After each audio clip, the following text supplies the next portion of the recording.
Hey guys, welcome back to the channel Historical Tales for Sleep. Close your eyes and feel the weight of soil holding you in place. Across the feudal world, most births began with chains of land, labor, dues, and destiny. This is the story of the serf's burden, a life beneath feudal shadows, tied by birth, life as a serf. Imagine never leaving your birthplace. Born a serf, bound to land owned by a lord, you toil in the fields each week, ploughing, sowing, harvesting, yet can't seek freedom or rest unless permission is granted. You're not a slave, but the land owns you. Medieval serfs, aka villains, were unfree laborers who worked the land of a landowner or tenant. In return for physical and legal protection and the right to work a separate piece of land for their own basic needs. Serfs made up 75% of the medieval population, but were not slaves, as only their labor could be bought, not their person. Serfs might not have been slaves, but they were subject to certain fees and restrictions of movement, which varied according to local custom. The hub of the medieval rural community and reason for a serf's existence was the manor or castle, the estate owner's private residence and place of communal gatherings for purposes of administration and legal matters. The relationship of the peasantry to these manors and their lords is known as manorialism. Serfdom declined by the 14th century thanks to social and economic changes, particularly the wider use of coinage with which serfs could be paid, allowing some the possibility of eventually buying their own freedom. Origins: the idea of people of different social levels living together on a single estate for mutual benefit goes back to Roman times, when countryside villas produced foodstuffs on their surrounding land. As the Roman Empire declined and foreign raids and invasions became more common, the security of living together in a protected place had distinct advantages. The lord of an estate gave the right to live and work on his land to the peasantry, in return for their labor service. Peasants were either free or unfree, with the latter category known as serfs or villains. Serfdom evolved in part from the slavery system of the old Roman Empire. Without much property of their own, the serfs gave up their freedom of movement and their labor in exchange for the benefits of life on the estate of a landowner. In addition to those born into serfdom, many free laborers unwittingly became serfs because their own small plot of land was barely sufficient for their needs. In such circumstances as a prolonged illness or a bad harvest, many freemen became serfs in order to survive, a downgrading frequently attested to in 1087's Domesday Book, a record of landowners and labourers in Norman England. Manors, some country, estates covered as little as a few hundred acres, which was just about enough land to meet the needs of those who lived on it. The smallest unit of land was called a manor.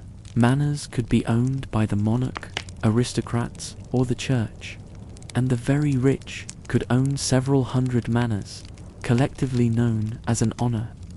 The majority of manors were like small villages, as they created self-contained and independent communities. Besides a manor and or castle, the estate had simple dwellings for the labourers and might also include a small river or stream running through it, a church, mill, barns, and an area of woodlands. The land of the estate was divided into two main parts. The first part was the domain, which was reserved for the exclusive exploitation of the landowner. Typically, the domain was 35 to 40% of the total land on the estate. The second part was the land the labourers lived and worked on for their own daily needs, manses. Typically around 12 acres, 5 hectares per family. The serfs on the estate farmed that land reserved for their use, as well as the domain, rights, and obligations The most important task of serfs was to work on the domain land of their lord for 2 or 3 days each week, and more during busy periods like harvest time. All of the food produced from that land went to the lord. It was sometimes possible for a serf to send a family member, providing they were physically able, to perform the labor on the domain in their place. On the other days of the week, serfs could farm that land given to them for their own family's needs. Usually, serfs could not legally leave the estate on which they worked, but the flip side was that they also had a right to live on it, which gave them both physical protection and sustenance. A serf inherited the status of their parents, although in the case of a mixed marriage between free and unfree laborers, the child usually inherited the status of the father if legitimate, and if illegitimate, the status of the mother. In England and Normandy, the eldest son inherited the actual land worked on by their serf fathers, with daughters inheriting only if they had no brothers. Widows typically inherited around 1/3 of their late husband's land. In contrast, in central and southern France, Germany, and Scandinavia, inheritance was equal between sons and daughters of serfs. A landowner could sell one of his serfs, but the right for sale was that of labor, not direct ownership of the person as in slavery. Theoretically, the personal property of a serf belonged to the landowner, but this was unlikely to have been enforced or had any relevance in practical terms, aside from payment to their lord of a regular percentage of the foodstuffs produced on their own land. The peasantry had to pay a tithe to the local parish church, typically 1/10 of the peasant's harvest. The latter was used to maintain a priest, the church, and provide a small welfare fund for the poor. In addition to those two heavy costs, a serf was obliged to pay fines and certain customary fees to their lord, such as on the marriage of the lord's eldest daughter, or on the death of a serf in the form of an inheritance tax paid by the serf's heir. Fines were usually paid in kind for most of the medieval period, for example in the shape of the best animal the serf had. To protect the future generations of a landowner's serfs, there were such customs as a fine for the daughter of a serf marrying a person from outside the estate. Serfs born into a large family very often did not receive any land of their own to work, and so were obliged to continue to live in the home of their parents, marry another serf with land, or live in the household of another peasant elsewhere, giving their labor as rent. Other options included negotiating a new parcel of land from the lord, working for a local clergyman, or trying their luck in a town or city where they might find unskilled employment, working for a tradesman such as a miller or a blacksmith. As customs varied from estate to estate and over time, there were some laborers who occupied a grey area of status between the free and unfree. One such category of serf was the ministerial serf in parts of France, Germany, and the Low Countries. These serfs, still unfree in legal terms, had in practice more freedom of movement and could own their own property and land because they were the children of serfs who had served a lord as administrators or in some military capacity. Daily life. A description from the customs of the Richard East Estate in England in 1298 records the following daily tasks expected of a serf. Men did the heavy agricultural work described above, with women also doing lighter farm work and helping out at harvest time. Throughout the year, women had their own extensive traditional duties, such as milking, making butter and cheese, brewing ale brewed from malted grains, baking bread, tending fruit trees, cooking in general, making wool and producing wool and linen cloth, looking after poultry, household cleaning, and probably looking after any children. A tax assessment, compiled in 1304 for one Richard Bovechurch of Cookham in England, gives an idea of what a serf of average wealth might own, with the value of each item in shillings s and pence d. There were 12 pence to the shilling. Serfs typically lived in a modest one-story building made of cheap and easily acquired materials like mud and timber for the walls and thatch for the roof. There a small family unit dwelt. Retired elders usually had their own cottage. More welcome than the in-laws, a dog and cat often proved useful, the former for herding and the latter for keeping down the number of rats in the granary. There was typically a hearth fire in the center of the home, which, besides a lot of smoke, provided warmth and light, as did candles. The windows of these simple dwellings had no glass, but were closed at night using wooden shutters, and bedding was made of straw and woolen blankets. Farm animals were kept in a separate or attached building, while a more prosperous serf family might also have a building for brewing beer and baking. A toilet was usually nothing grander than a hole over a cesspit, sometimes within a small shed, for privacy, but certainly not always. These domestic buildings were typically arranged around a courtyard to provide some protection from the wind.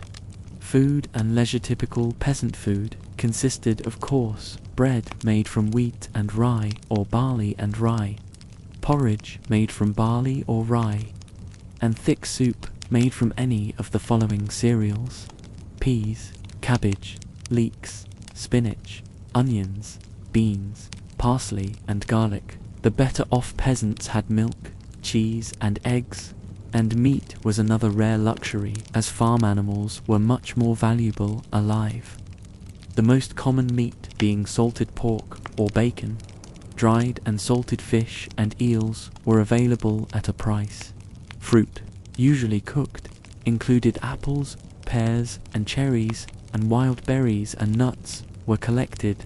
The main drinks were weak ale or water with honey added. Few peasants would have had access to all the food just listed, and most had diets lacking in fats, proteins, calcium, and vitamins A, C, and D. A serf had leisure time on Sundays and on holidays, when the most popular pastimes were drinking beer, singing, and group dancing to music from pipes, flutes, and drums. There were games like dice, board games, and sports such as hockey and medieval football, where the goal was to move the ball to a predetermined destination, and there were few, if any, rules. Serfs did get to live it up a little once a year when, by tradition, they were invited to the manor on Christmas Day for a meal. Unfortunately, they had to bring along their own plates and firewood, and of course, all the food had been produced by themselves anyway, but they did get free beer, and it was at least a chance to see how the other half lived and relieved the dreariness of a country winter. Manor. Courts. The manor had its own court run by the lord or his steward, which was held a few times each year. In England, such a court, held in the great hall of a castle or manor, was known as a hallmote or hallymote. Disputes between members of the manor estate, such as the right to use particular areas of land, like woodlands or peatlands, but not disputes between the lord and an individual peasant, were dealt with here, as well as the fines imposed on the estate workers and any criminal matters. Serious crimes such as murder, rape, and arson were judged in the courts of the crown. The hallmote may have been biased toward the landowner, but he was usually bound by the customs established by his predecessors, and the ultimate decision of the court was actually in the hands of a jury, a panel of selected locals, usually fellow estate workers. This panel, typically consisting of 12 men, had evolved from the original jury of the early medieval period, which referred to the men called by a defendant as character witnesses. There were also higher courts to appeal to, and records show that the peasantry, acting collectively, could bring cases against a landowner. Decline in serfdom. The institution of serfdom was gradually weakened by several developments in the late Middle Ages.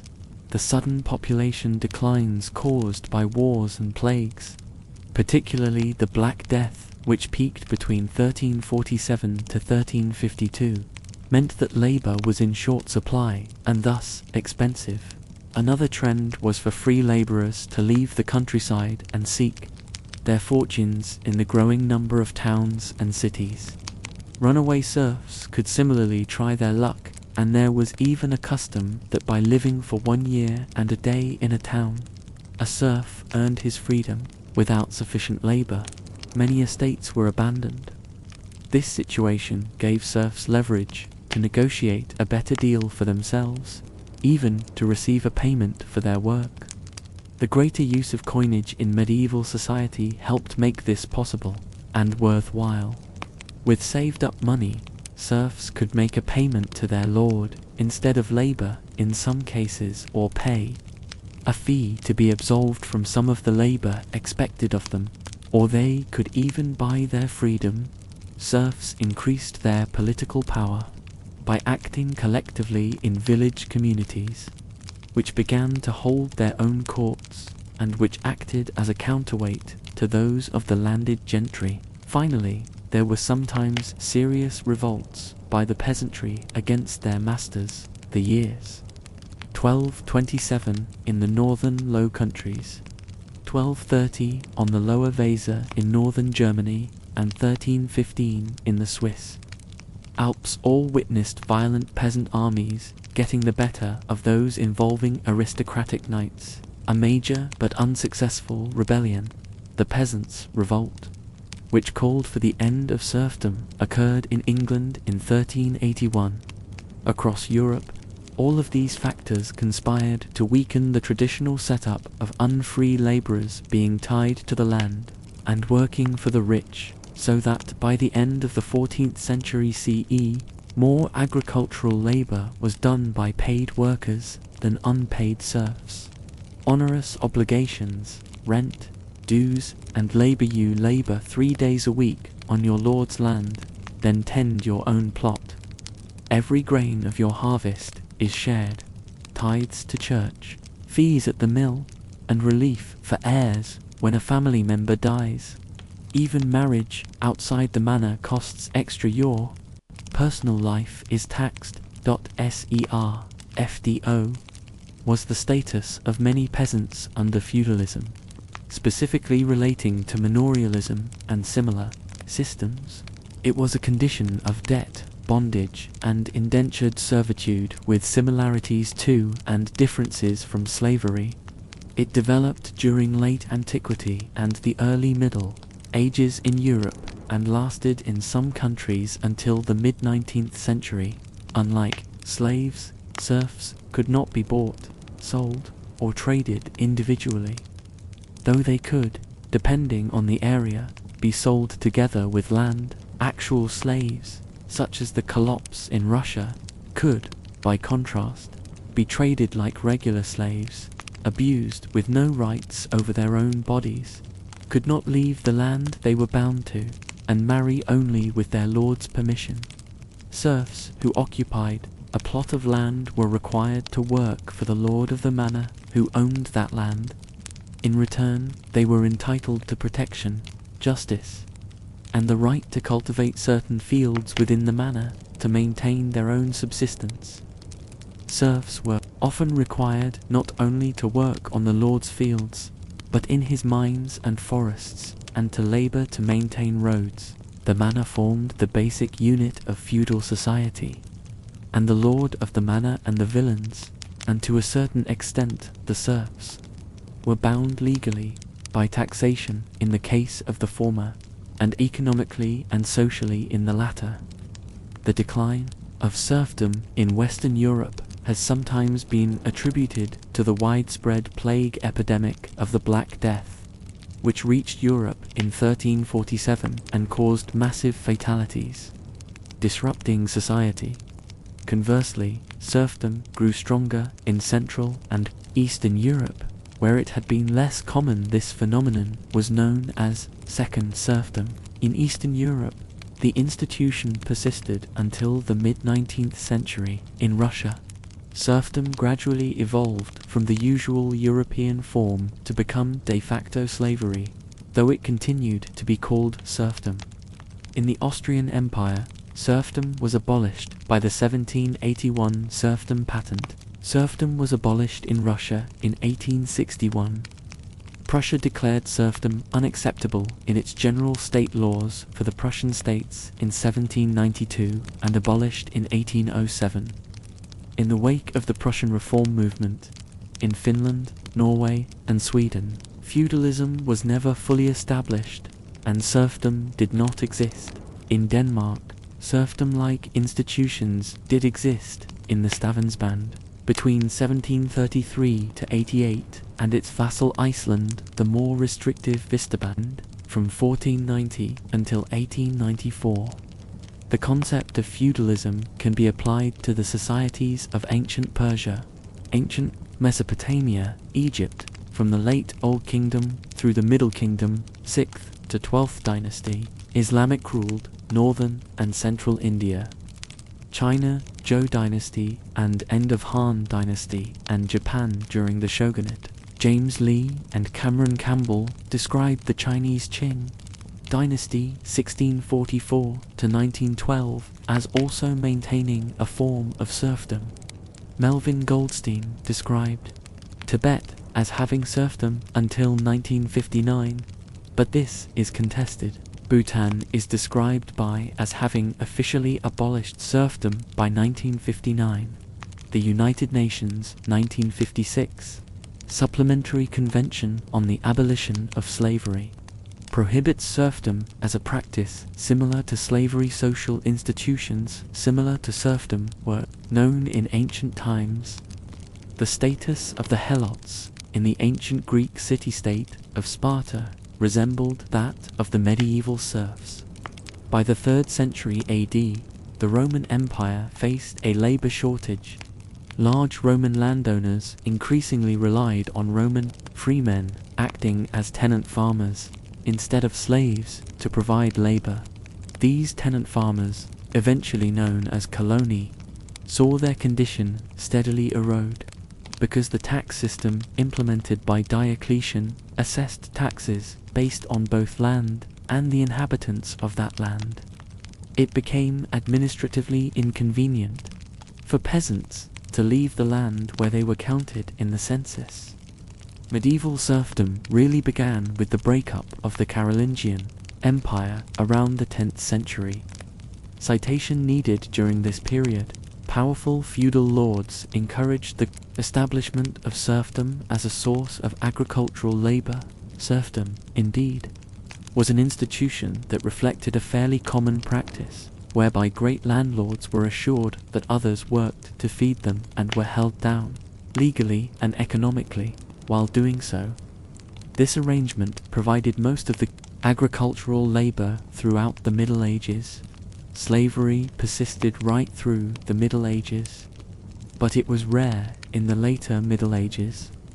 Serfdom began to disappear west of the Rhine even as it spread through Eastern Europe.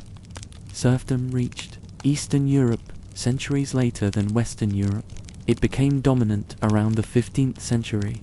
In many of these countries, serfdom was abolished during the Napoleonic invasions of the early 19th century, though in some it persisted until mid or late 19th century. Citation needed. Etymology. The word serf originated from the Middle French. Serfen was derived from the Latin servus, slave or servant.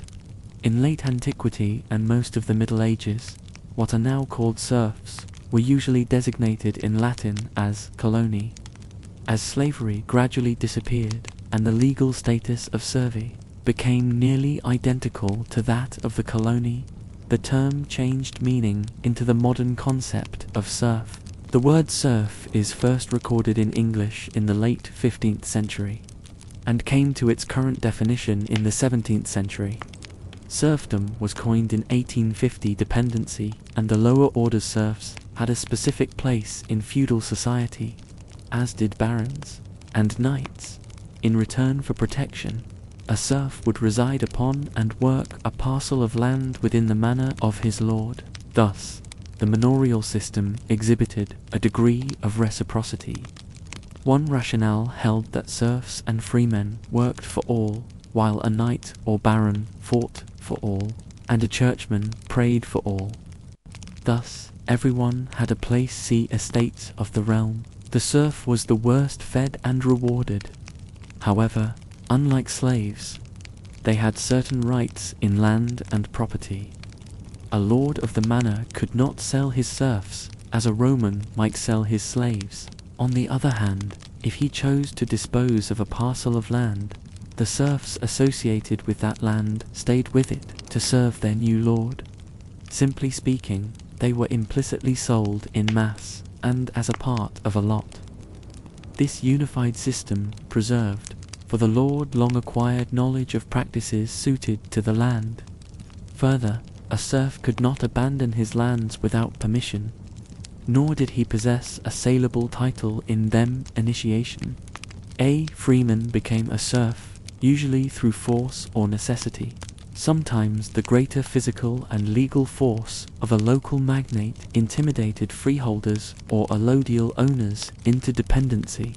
Often a few years of crop failure, a war, or brigandage might leave a person unable to make his own way.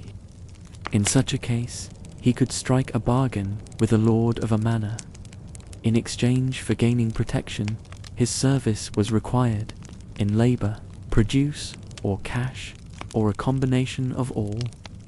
These bargains became formalized in a ceremony known as bondage, in which a serf placed his head in the lord's hands, akin to the ceremony of homage, where a vassal placed his hands between those of his overlord. These oaths bound the lord and his new serf in a feudal contract and defined the terms of their agreement. Often these bargains were severe.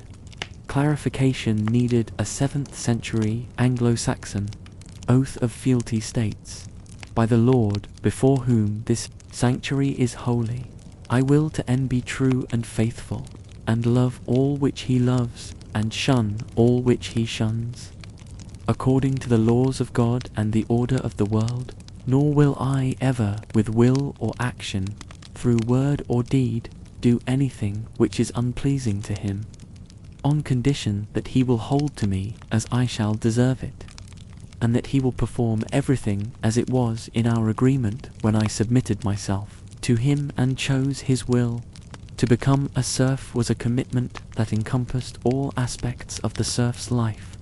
The children born to serfs inherited their status and were considered born into serfdom. By taking on the duties of serfdom, people bound themselves and their progeny. Class system. The social class of the peasantry can be differentiated into smaller categories. These distinctions were often less clear than suggested by their different names. Most often, there were two types of peasants: freemen, workers whose tenure within the manor was freehold; villeiner classes of peasants, known as cotters or boarders, generally comprising the younger sons of villains, vagabonds, and slaves, made up the lower class of workers.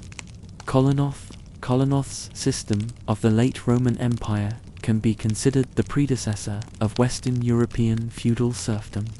Freemen, or free tenants, held their land by one of a variety of contracts of feudal land tenure, and were essentially rent-paying tenant farmers who owed little or no service to the lord, and had a good degree of security of tenure and independence. In parts of 11th century England, freemen made up only 10% of the peasant population, and in most of the rest of Europe their numbers were also small. Ministerialisti were hereditary unfree knights tied to their lord, that formed the lowest rung of nobility in the Holy Roman Empire. Villeins. See also villain in England after the Norman conquest of 1066.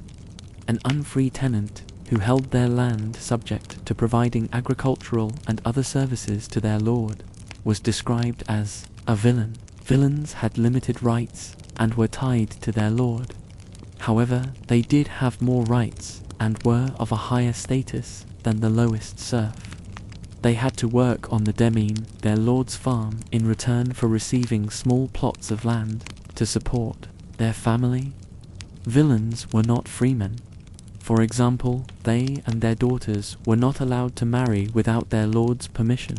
They could not move away without their lord's consent and the acceptance of the lord to whose manor they proposed to migrate to.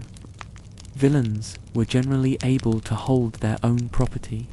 Unlike slaves, serfs, villeinage, as opposed to other forms of serfdom, was most common in continental European feudalism, where land ownership had developed from roots in Roman law. Citation needed. A variety of kinds of villeinage existed in Europe in the Middle Ages. Half-villeins received only half as many strips of land for their own use and owed a full complement of labour to the lord, often forcing them to rent out their services to other serfs to make up for this hardship. Villeinage was not a purely unidirectional, exploitative relationship. In the Middle Ages, land within a lord's manor provided sustenance and survival, and being a villein guaranteed access to land and crops secure from theft by marauding robbers. Landlords, even where they were legally entitled to do so, rarely evicted villeins because of the value of their labour. Villeinage was much preferable to being a vagabond, a slave, or an unlanded labourer. Citation needed. In many medieval countries, a villein could gain freedom by escaping from a manor to a city or borough and living there for more than a year. But this action involved the loss of land rights and agricultural livelihood, a prohibitive price unless the landlord was especially tyrannical or conditions in the village were unusually difficult. Citation needed. In medieval England, two types of villeins existed: villeins regardant that were tied to land, and villeins in gross that could be traded separately from land. Borders and cottagers in England.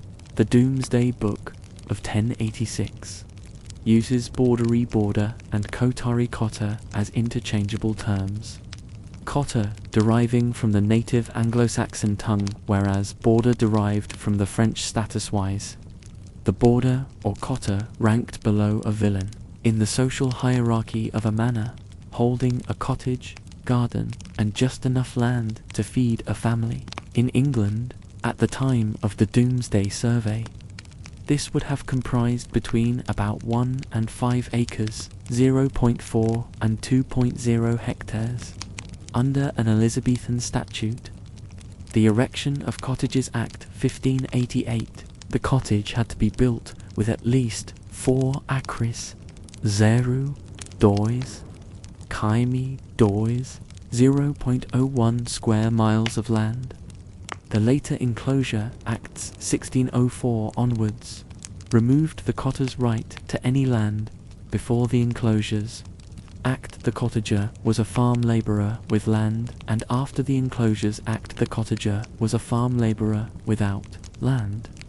Better source needed. The boarders and cotters did not own their draft oxen or horses. The Domesday Book showed that England comprised 12% freeholders, 35% serfs or villeins, 30% cotters and boarders, and 9% slaves. Smrdsmrdi were a type of serfs above kolops in medieval Poland and Kievan Rus. Kolopsgalops were the lowest class of serfs in the medieval and early modern Russia.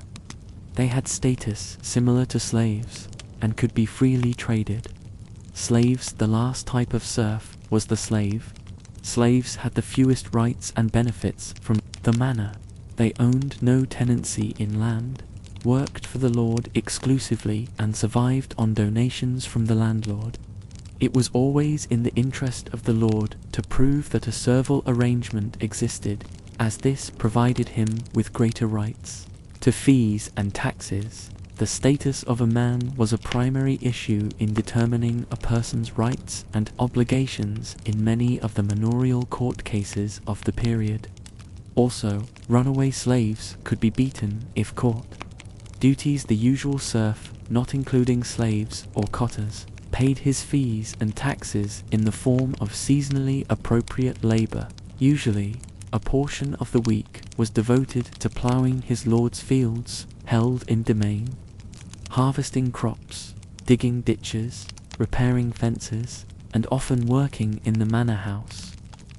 The remainder of the serf's time was spent tending his own fields, crops and animals in order to provide for his family. Most manorial work was segregated by gender during the regular times of the year. During the harvest, the whole family was expected to work the fields. A major difficulty of a serf's life was that his work for his lord coincided with and took precedence over the work he had to perform on his own lands. When the lord's crops were ready to be harvested, so were his own. On the other hand, the serf of a benign lord could look forward to being well fed during his service. It was a lord without foresight who did not provide a substantial meal for his serfs during the harvest and planting times. Citation needed in exchange for this work on the lord's domain. The serfs had certain privileges and rights, including, for example, the right to gather deadwood, an essential source of fuel, from their lord's forests. In addition to service, a serf was required to pay certain taxes and fees. Taxes were based on the assessed value of his lands and holdings. Fees were usually paid in the form of agricultural produce rather than cash. The best ration of wheat from the serf's harvest often went to the landlord. Generally, hunting and trapping of wild game by the serfs on the lord's property was prohibited. On Easter Sunday, the peasant family perhaps might owe an extra dozen eggs, and at Christmas, a goose was perhaps required to. When a family member died, extra taxes were paid to the lord as a form of feudal relief to enable the heir to keep the right to till what land he had. Any young woman who wished to marry a serf outside of her manor was forced to pay a fee for the right to leave her lord, and in compensation for her lost labor. Often there were arbitrary tests to judge the worthiness of their tax payments. A chicken, for example, might be required to be able to jump over a fence of a given height to be considered old enough or well enough to be valued for tax purposes. The restraints of serfdom on personal and economic choice were enforced through various forms of manorial customary law and the manorial administration and court baron. It was also a matter of discussion whether serfs could be required by law, in times of war or conflict, to fight for their lord's land and property. In the case of their lord's defeat, their own fate might be uncertain. So the serf certainly had an interest in supporting his lord. Rights villains had more rights and status than those held as slaves, but were under a number of legal restrictions that differentiated them from the free man. Within his constraints, a serf had some freedoms, though the common wisdom is that a serf owned only his belly. Even his clothes were the property. In law of his lord, a serf might still accumulate personal property and wealth, and some serfs became wealthier than their free neighbors, although this happened rarely. A well-to-do serf might even be able to buy his freedom. A serf could grow what crop he saw fit on his lands. Although a serf's taxes often had to be paid in wheat, the surplus he would sell at market. The landlord could not dispossess his serfs without legal cause, and was supposed to protect them from the depredations of robbers or other lords, and he was expected to support them by charity in times of famine. Many such rights were enforceable by the serf in the manorial court. Citation needed. Variations forms of serfdom varied greatly through time and regions. In some places, serfdom was merged with or exchanged for various forms of taxation. The amount of labor required varied. In Poland, for example, it was commonly a few days per year per household in the 13th century, 1 day per week per household in the 14th century, 4 days per week per per household in the 17th century, and 6 days per week per household in the 18th century. Early serfdom in Poland was mostly limited to the royal territories Królewicz. Per household means that every dwelling had to give a worker for the required number of days. For example, in the 18th century, 6 people, a peasant, his wife, 3 children and a hired worker might be required to work for their lord 1 day a week, which would be counted as 6 days of labor. Serfs served on occasion as soldiers in the event of conflict and could earn freedom or even ennoblement for valor in combat. Clarification needed: serfs could purchase their freedom, be met by generous owners, or flee to towns or to newly settled land where few questions were asked. Laws varied from country to country. In England, a serf who made his way to a chartered town, i.e. a borough, and evaded recapture for a year and a day, obtained his freedom and became a burgher of the town.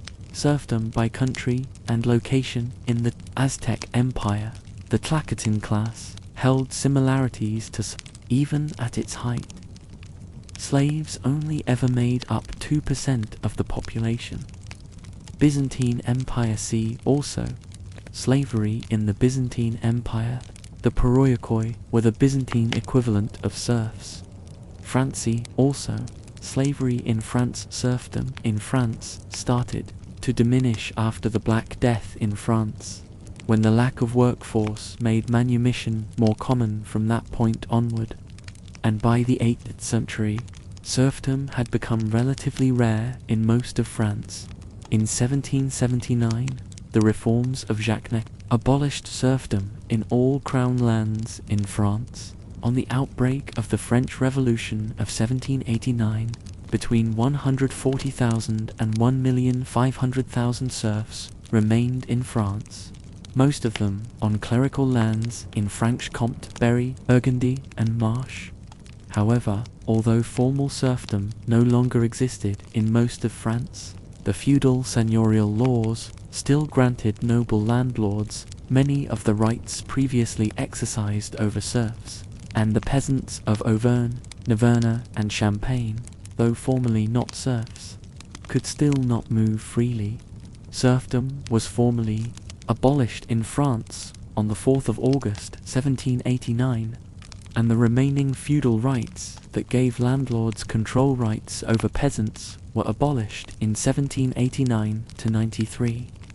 Habsburg monarchy. See also slavery in Bohemia and slavery in Hungary. In the Habsburg monarchy, the enlightened absolutist emperor Joseph II issued the serfdom patent that abolished serfdom in Bohemia and the German-speaking areas in 1781.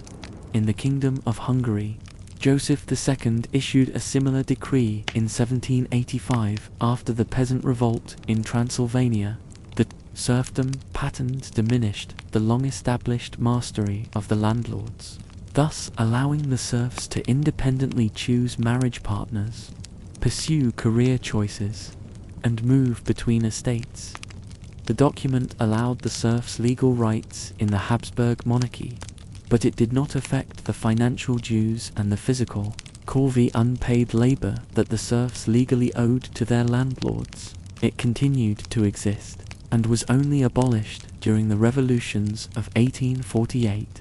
Ireland. See also slavery in Ireland. Gaelic Ireland. In Gaelic Ireland, a political and social system existing in Ireland from the prehistoric period 500 BC or earlier, up until the Norman conquest 12th century A. The Bothic hut dweller, Fuida, perhaps linked to soil, and Sencleith, old dwelling house, were rinked, semi-free servile tenants, similar to serfs.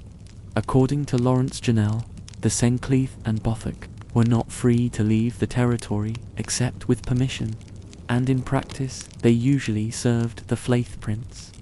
They had no political or clan rights, could neither sue nor appear as witnesses, and were not free in the matter of entering into contracts.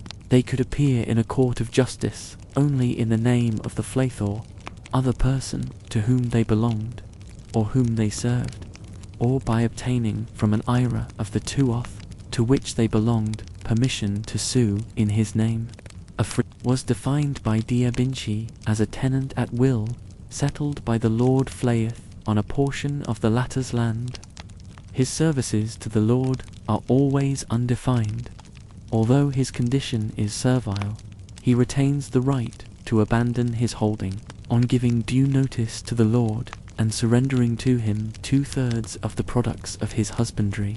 Poland main article, serfdom in Poland. Serfdom in Poland became the dominant form of relationship between peasants and nobility in the 17th century, and was a major feature of the economy of the Polish-Lithuanian Commonwealth. Although its origins can be traced back to the 12th century, the first steps towards abolition of serfdom were enacted in the Constitution of the 3rd of May 1791, and it was essentially eliminated by the Połanek Manifesto. However, these reforms were partly nullified by the partition of Poland. Frederick the Great had abolished serfdom in the territories he gained from the first partition of Poland over the course of the 19th century. It was gradually abolished on Polish and Lithuanian territories under foreign control. As the region began to industrialize Russia, serfdom became the dominant form of relation between Russian peasants and nobility in the 17th century. Serfdom only existed in central and southern areas of the Russian Empire. It was never established in the north, in the Urals, or in Siberia. The conscripted serfs dramatically increased the size of the Russian military during the Napoleonic Wars. According to the Encyclopedia of Human Rights, in 1649 up to 3/4 of Muscovy's peasants, or 13 to 14 million people, were serfs, whose material lives were barely distinguishable from slaves. Perhaps another 1.5 million were formerly enslaved, with Russian slaves serving Russian masters. Russia's over 23 million, about 38% of the total population. Privately held serfs were freed from their lords by an edict of Alexander II. In 1861, the owners were compensated through taxes on the freed serfs. State serfs were emancipated in 1866. Home. Diet and daily grind. Your home is a single-room cottage of wattle and daub with a thatched roof. Privacy is a myth. Your family shares one hearth, perhaps even sheltering livestock indoors through winter. Meals are simple bread, pottage, vegetables, and occasional ale. That socio-economic structure, the feudal system, the backbone of medieval society, was the feudal system. This was a socio-economic hierarchy in which land, known as fiefs, was exchanged for military service and labor. The top echelons of this hierarchy comprised the king, nobles, knights, and bishops, while serfs and peasants occupied the lowest tier. Serfdom serfs were essentially agricultural laborers within the feudal system. Unlike slaves, serfs were not considered property and couldn't be sold individually, yet they were tied to the land if the land was transferred to a new lord. The serfs went along with it. Life of a serf. Daily life. A serf's day began at dawn and ended at dusk, revolving around hard labor to cultivate the fields, tending to livestock, and performing other agricultural tasks. A large portion of the produce went to the lord, with the remainder serving as the serf's subsistence. Living conditions. The serfs typically lived in small cottages, constructed from wattle and daub with thatched roofs. Inside, furnishings were sparse. Most serf families shared their living quarters with their animals. They slept on straw pallets, with furs serving as blankets. Food and diet. The serf's diet was simple and monotonous, primarily based on bread, pottage, a type of thick stew made from grain, and vegetables such as onions, beans, and cabbages. The meat was a rare luxury, enjoyed only on special occasions. Medieval serfs' clothing for medieval serfs was straightforward and utilitarian, fashioned to accommodate a life of hard labor. Predominantly made from coarse wool or hemp, their garments were designed for durability rather than aesthetics. The linens were often homespun, dyed in muted colors using locally available plants, as bright colors were usually reserved for the nobility due to the expense of the dyes. Serf's typical attire would consist of a tunic or a smock, a long, loose-fitting garment extending to the knees or lower. This would be paired with hose or breeches for men, a kind of early trousers, and a long skirt for women. They would also wear a simple belt at the waist, often used to carry tools or pouches. They might wear a cloak or shawl in colder weather for added warmth. Head coverings were also common and differed between men and women. Men often wore a simple coif or cap, while women typically wore wimples, a piece of cloth wrapped around the head and neck, leaving the face exposed, or kerchiefs tied around their heads. Footwear was simple and often made from untanned leather or fabric. Many serfs, particularly children, would go barefoot, especially in the warmer months. Overall, the clothing of medieval serfs reflected their status and lifestyle, practical, durable, and devoid of extravagance. The garments served their primary purpose of providing protection from the elements during long hours of toil in the fields. How did a serf make a living? Making a living as a serf in the medieval ages was an arduous task rooted in agricultural activity. The serfs were tied to the land owned by a lord, and their primary responsibility was farming. They cultivated a range of crops, such as grains, vegetables, and legumes, and also tended to livestock like cows, pigs, and chickens. In essence, their labor supported the entire feudal hierarchy. As part of the feudal agreement, serfs were allowed to maintain their plots, referred to as a serf's holding or cottage. Here, they grew produce and raised animals to supplement their diet. Any surplus from their plot could be traded locally, although this was subject to the lord's approval. Besides farming, serfs also engaged in various unskilled and skilled labor forms.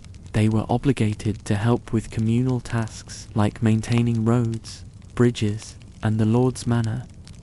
Many also had specific skills like blacksmithing, carpentry, and brewing, which allowed them to barter their goods and services within the local community. Still, most of their productive labor and the fruits thereof went to the lord in the form of rent and taxes. So, while serfs did not earn in the conventional sense of monetary compensation, their livelihoods were closely tied to the land they worked and the community in which they lived. Their life was a constant cycle of labor, basic subsistence, and the fulfillment of feudal obligations. Obligations and rights. Obligations to the lord serfs were bound by a variety of obligations to their lord. Besides agricultural labor, they were required to pay rent, taxes, and tithes. They also provided labor services such as repairing roads and bridges, building fortifications, and maintaining the lord's manor. Limited rights and freedoms. Though they lacked many rights, serfs were not without legal protections. They had the right to cultivate their plot of land and pass their holdings to their heirs. They could not be evicted without cause, and they had some limited protection from exploitation by their lords. Role of women in serfdom. The hierarchical structure of medieval serfdom. Women played roles that were pivotal, yet often overlooked, just like men. Women were bound to the land they were born on, and were tasked with duties that were integral to the agricultural economy. Yet, their roles were also significantly influenced by the societal norms of the time, which largely relegated them to domestic work and child-rearing. Women serfs were expected to perform various duties that sustained their families and the broader feudal society. In addition to helping their husbands in the fields during planting and harvest seasons, women were primarily responsible for running the household. This included cooking, cleaning, and caring for children, the sick, and the elderly. They also managed the kitchen garden, reared poultry, and milked cows. Moreover, many serf women were skilled in spinning, weaving, and sewing, which were essential tasks in a society where clothing and textiles were largely produced at home. These skills allowed them to provide their families with clothing and bedding. Surplus fabrics could sometimes be traded or sold for additional goods. Women's role also extended to reproductive labor, which was crucial in a medieval society characterized by high mortality rates. Childbearing and child-rearing were essential for maintaining the workforce required for agrarian production and the perpetuation of the feudal system. Despite their significant contributions, women serfs were often denied rights afforded to their male counterparts. Their legal status was largely dependent on their fathers or husbands, and they had limited access to the social and economic benefits of the feudal system. They could not own property and had little autonomy in their personal lives. However, the role of women in serfdom should not be underestimated. While constrained by their social and economic circumstances, they played a crucial role in sustaining the feudal system, bearing the brunt of both productive and reproductive labor, and shaping the social fabric of medieval society. Education and literacy among serfs. Education and literacy among serfs during the medieval era were limited, if not virtually non-existent. The life of a serf was primarily defined by manual labor, with their societal role centered around the cultivation of land and fulfillment of obligations to their lord. As such, their access to formal education was greatly restricted, primarily due to the socio-economic conditions of the time and the fact that literacy was not considered necessary for their role in society. During this period, education was primarily a privilege of the upper classes, the nobility and clergy. It was usually administered through monasteries, cathedral schools, and, later, universities inaccessible to serfs. The education provided in these settings was grounded in Latin, the Church's language, and focused heavily on religious instruction, along with subjects such as grammar, logic, and rhetoric. For serfs, any learning was mainly informal and rooted in practical skills necessary for their work, such as farming techniques and animal husbandry. These skills were passed down through generations via oral traditions and hands-on training. Still, this is not to say that all serfs were illiterate. Some may have acquired rudimentary reading skills through the church. Religious services were a central part of medieval life, and churches were often the only places where books were available. Moreover, some priests, recognizing the importance of the laity in understanding religious texts, may have imparted basic literacy skills. Despite these limitations, there were exceptions. In some cases, serfs who demonstrated potential and had the support of their lord or the church could receive education and even rise in the social ranks. But these were rare occurrences.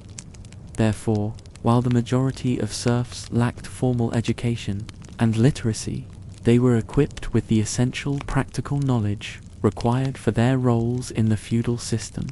The limited education that some did receive was largely dictated by the socio-religious structure of the time.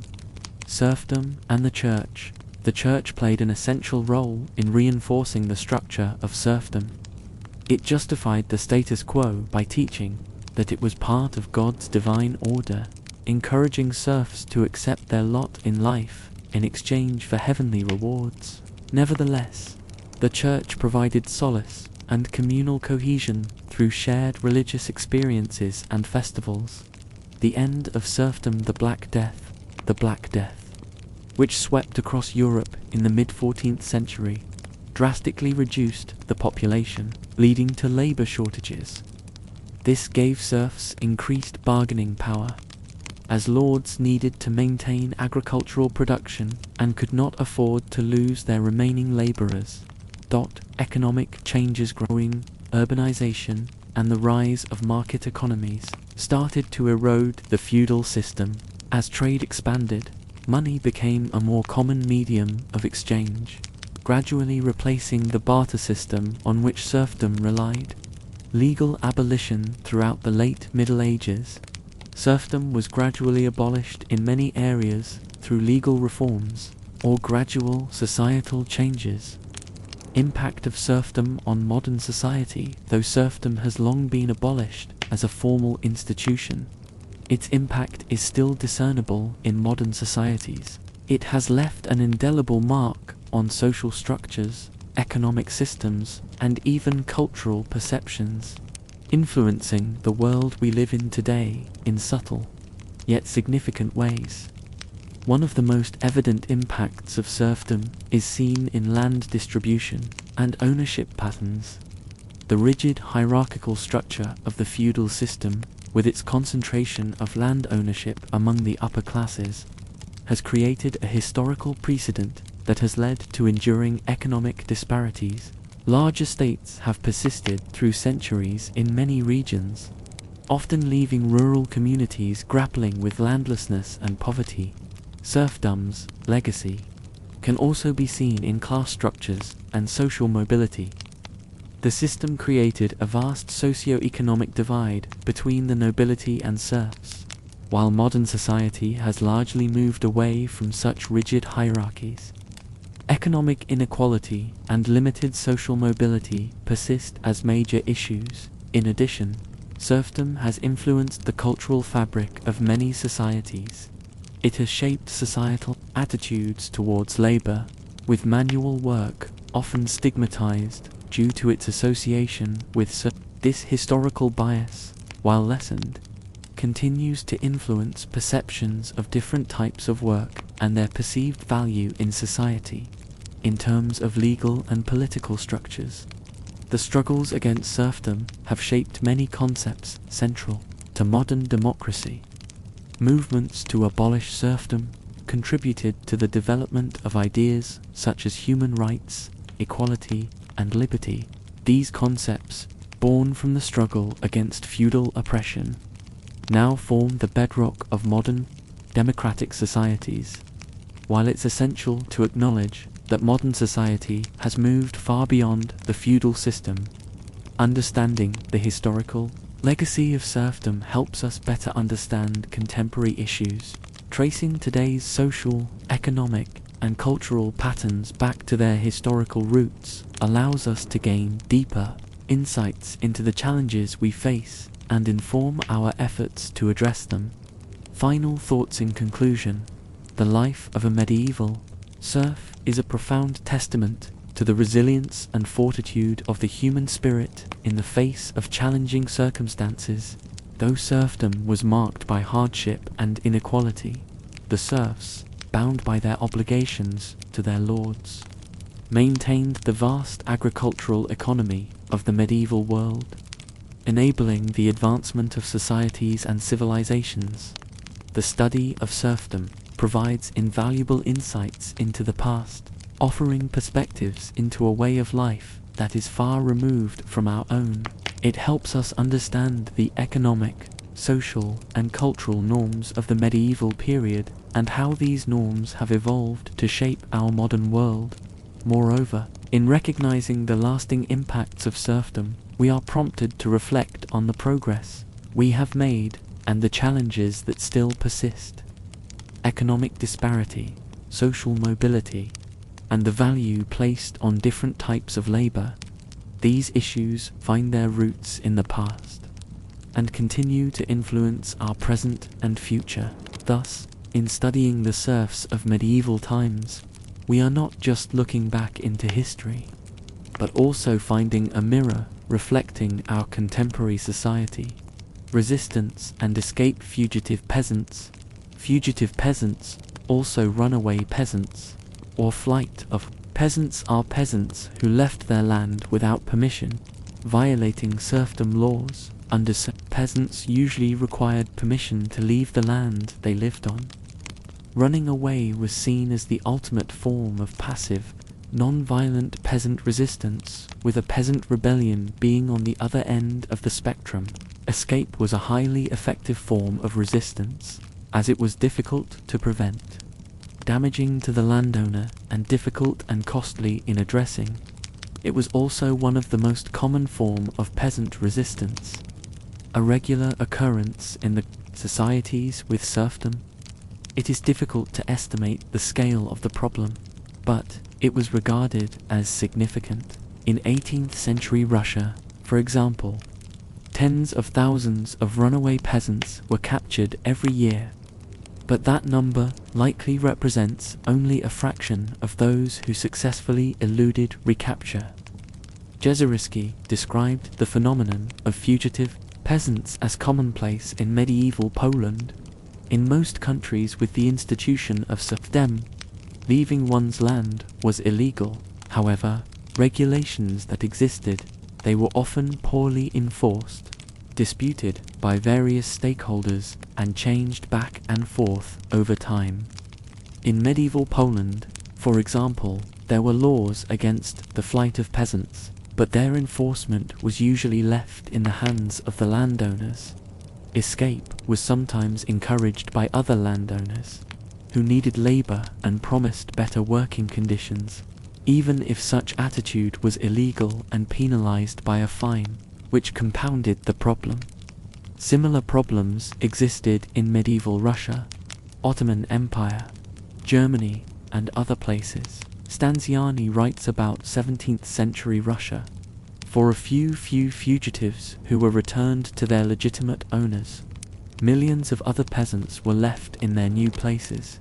Legal cases involving runaway peasantry represented a significant part of legal proceedings in many countries, such as in the Duchy of Livonia. Peasants chose to escape if they felt that they had little to lose, or suffered from heavy taxation and exploitation, theft and hunger, or wanted to avoid military conscription or religious persecution. Peasants usually ran away to neighboring provinces, and less often to foreign countries. However, significant differences between serfdom regimes in various countries could encourage international flight.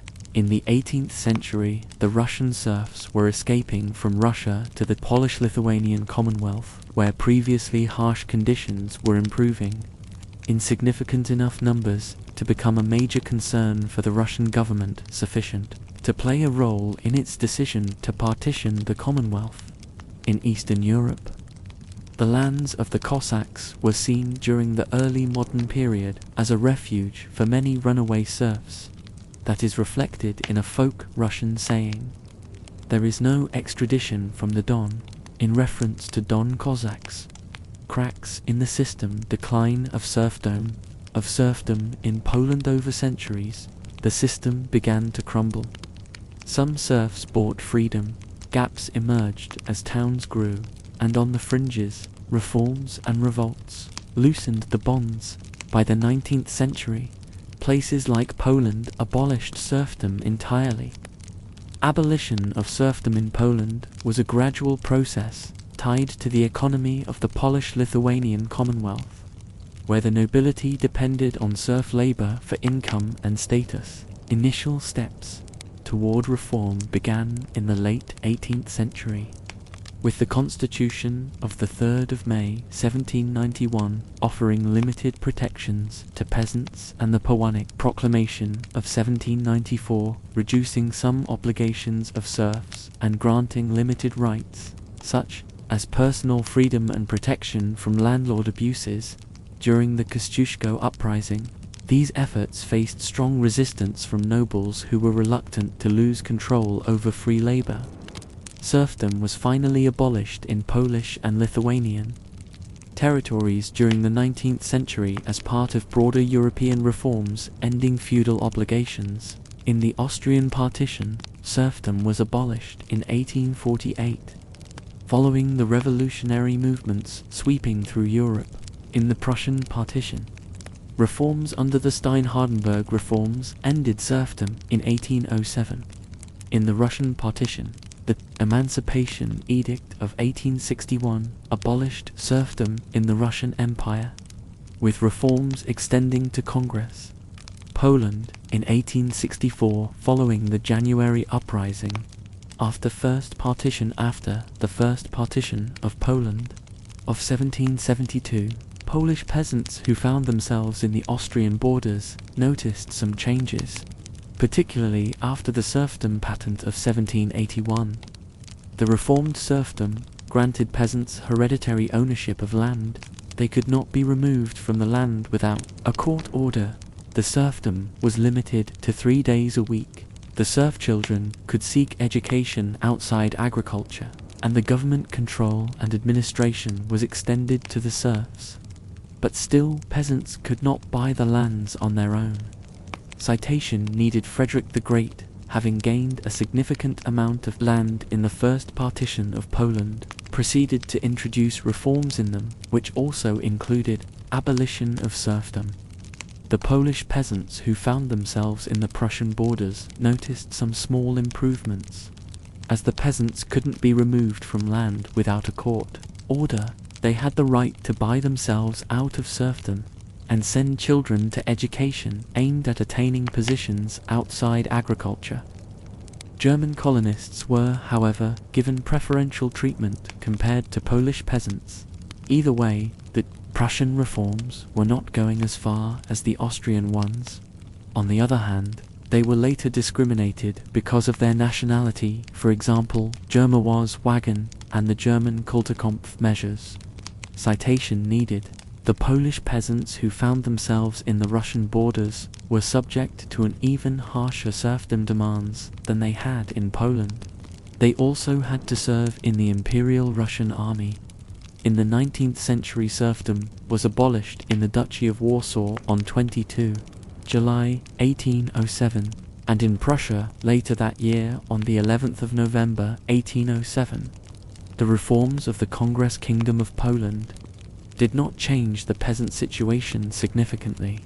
The years 1830-1850 saw a rising conflict between the serfs, anti-serfdom activists, and pro-serfdom governments, with increasing unrest and peasant rebellions, particularly in Prussia and Austria.